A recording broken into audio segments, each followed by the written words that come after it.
बच्चों चलते हैं मेंटल मैथ क्लास 8 के लास्ट पार्ट पर। और इस सीरीज में मैंने जो भी क्वेश्चन कराए हैं वो चैप्टर नंबर 3 से लिए हैं। मोस्ट इम्पोर्टेंट क्वेश्चन मैंने लिए हैं, सभी नहीं लिए हैं। अगर आप पूरा चैप्टर देखना चाहते हैं तो प्लीज़ आप मेरे चैनल पर जाएं, वहां से प्लेलिस्ट के बटन पर क्लिक कीजिए और जो भी चैप्टर आपको देखना है उसकी वीडियो को सर्च कर लीजिए। तो आपको जैसे पूरे थर्ड चैप्टर देखना तो थर्ड चैप्टर में एवरी क्वेश्चन की वीडियो वहां पर मिल जाएगी। ठीक है, आइए करना शुरू करते हैं। तो यहाँ पर हम क्वेश्चन नंबर फर्स्ट जो मैंने लिया है, लेकिन हालांकि ये आपके मेंटल मैथ में क्वेश्चन नंबर 29 होगा। हमें फाइंड आउट करना है एक्स की वैल्यू फाइंड आउट करनी है। ठीक है, और यहाँ पर देखिए 1 2 3 4 5 ये पेंटागन हो गया।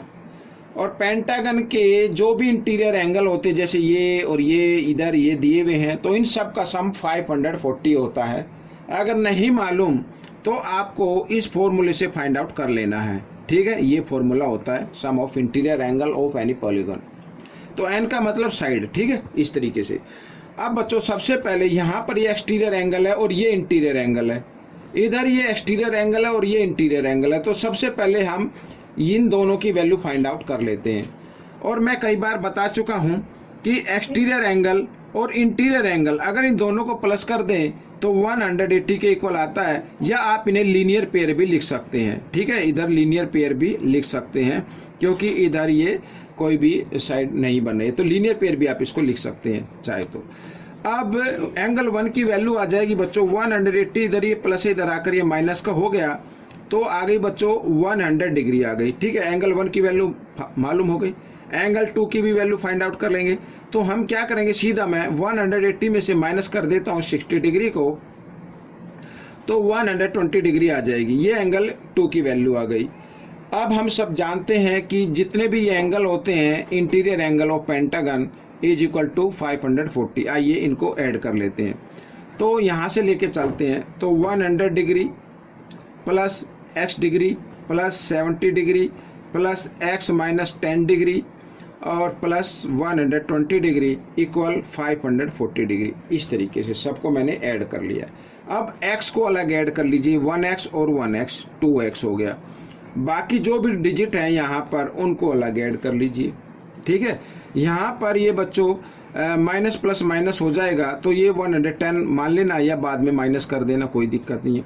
अब देखो 100 और प्लस 70, तो 170 हो गया इधर, और ये 120 तो कितना हो गया, ये हो गया बच्चों 290 हो गया। ठीक है, 290 में से 10 माइनस कर दो तो 280 आ गया। तो यहाँ पर प्लस 280 लिख सकते हैं और इक्वल टू 540। 280 इधर प्लस है, इधर आकर ये माइनस का हो जाएगा, तो 2x इक्वल 540 माइनस 280, और माइनस किया तो कितना आ गया, आइए देखो यहाँ पर 0 की 0, तो 14 में से 8 माइनस करेंगे 6, और यहाँ पर रह गया 4 में से 260 रह गया बच्चों। ठीक है, तो आपको सिर्फ x की वैल्यू फाइंड आउट करनी है, एंगल फाइंड आउट नहीं करना है। तो हमारे पास x इक्वल 260 और 2 इधर मल्टीप्लाई की फॉर्म में, ये आप देख रहे हैं 2 मल्टीप्लाई की फॉर्म में, इधर आकर ये डिवाइड की फॉर्म में आ जाएगा। 2 से इसको डिवाइड किया तो x की वैल्यू आ गई 130 डिग्री। ठीक है बच्चों, ये आपका आंसर निकल गया। इंपॉर्टेंट क्वेश्चन है। आइए करते हैं नेक्स्ट क्वेश्चन। नेक्स्ट क्वेश्चन में भी आपको ये रोम्बस गिवन है ABCD और ABD की वैल्यू है, तो x की वैल्यू फाइंड आउट करनी है। यहाँ पर ये ABD हो गया। ठीक है, ABD, तो ABD या ADB, ये ADB होगा शायद। ठीक है, मैं इसको करेक्ट कर लेता हूँ, ADB। ठीक है, यहाँ पर तो कहने का मतलब ये वैल्यू फाइंड आउट कर ली है। और आप सभी जानते हैं the diagonal of rhombus are bisect each other at 90 degree. 90 degree पर बाइसेक्ट करते हैं, ये आपको याद होनी चाहिए प्रॉपर्टी, तभी आप इसको कर पाएंगे। ठीक है, एक बार फिर बता देता हूँ, diagonal of rhombus are bisect each other at 90 degree. तो ये तो 90 का हो गया, ये 35 का हो गया। तो हम ट्रायंगल लेंगे AOD। यहाँ पर AOD ये ट्रायंगल हो गई, और ट्रायंगल में जो 3 एंगल होते हैं इंटीरियर एंगल, उनका सम क्या होता है 180 डिग्री होता है। तो उसको मैं एंगल 1 मान लेता हूँ, तो सीधा लिखता हूँ एंगल 1 प्लस 90 डिग्री और plus 35 degree equal to 180 degree. चाहे तो आप यहाँ पर लिख सकते हैं इन ट्रायंगल AOD इस तरीके से, ठीक है। तो आपको एंगल 1 की वैल्यू फाइंड आउट करनी है। तो एंगल 1 यहाँ पर प्लस 90 प्लस 35 हो गया 125 और इधर 180 डिग्री। तो एंगल 1 इक्वल टू 180 डिग्री और प्लस इधर आकर माइनस, तो माइनस किया तो आ गया बच्चों 55 डिग्री आ गया, ठीक है। तो एंगल 1 कितने का आ गया? 55 का आ गया। अब आप कहेंगे एंगल 1 हमें क्यों फाइंड आउट किया? हमें तो x फाइंड आउट करना था। जी हाँ, अगर एंगल 1 फाइंड आउट हो गया तो एंगल 1 से हम x की वैल्यू फाइंड आउट कर सकते हैं। अब देखिए, क्योंकि ये क्या है रोम्बस, और रोम्बस की अपोजिट साइड क्या होती है? पैरेलल होती है। तो यहाँ पर मैं लिख देता हूँ AD पैरेलल होगी BC के, और ये एक ट्रांसवर्सल लाइन होगी। यहाँ पर लिख देते हैं and AC is a transversal line.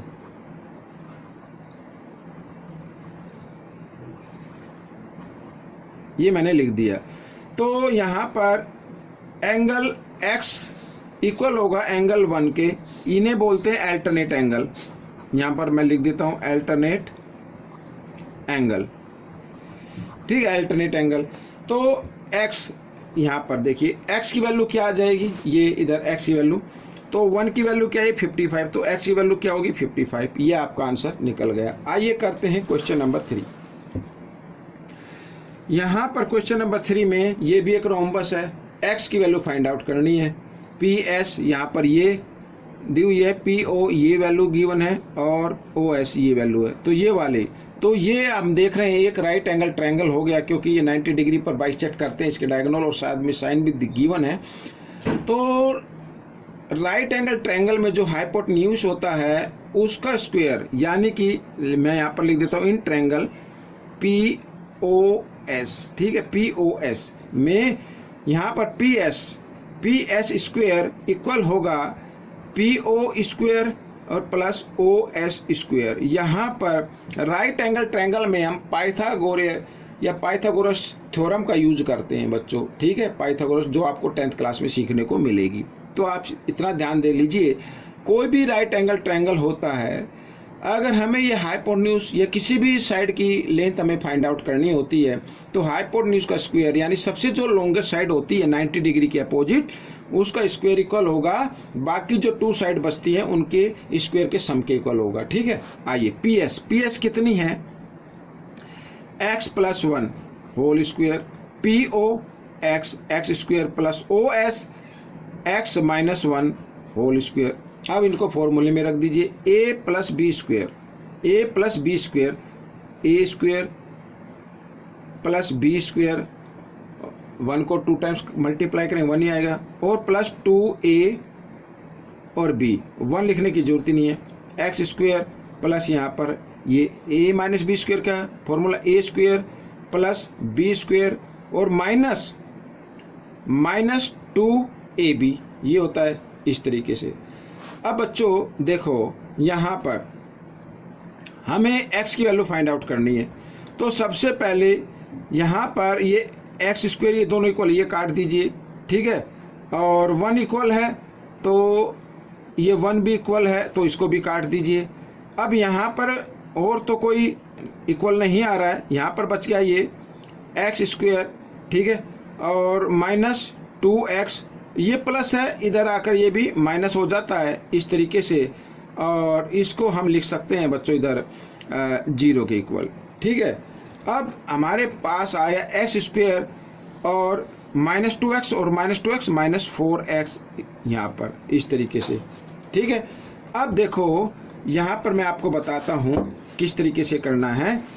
अब ये दोनों टर्म में से आप कॉमन ले लीजिए, x कॉमन आ जाएगा, तो यहाँ पर x माइनस 4 बच गया, इस तरीके से आ गया इक्वल 0। अब ये x की वैल्यू निकाले तो 0 आएगी, इसको छोड़ दीजिए, इसको हटा दीजिए, ठीक है। अब यहाँ पर ये बचा x, तो x इक्वल ये माइनस 4 है, इधर आकर ये प्लस 4 हो जाएगा, तो x की वैल्यू क्या आ जाएगी? 4।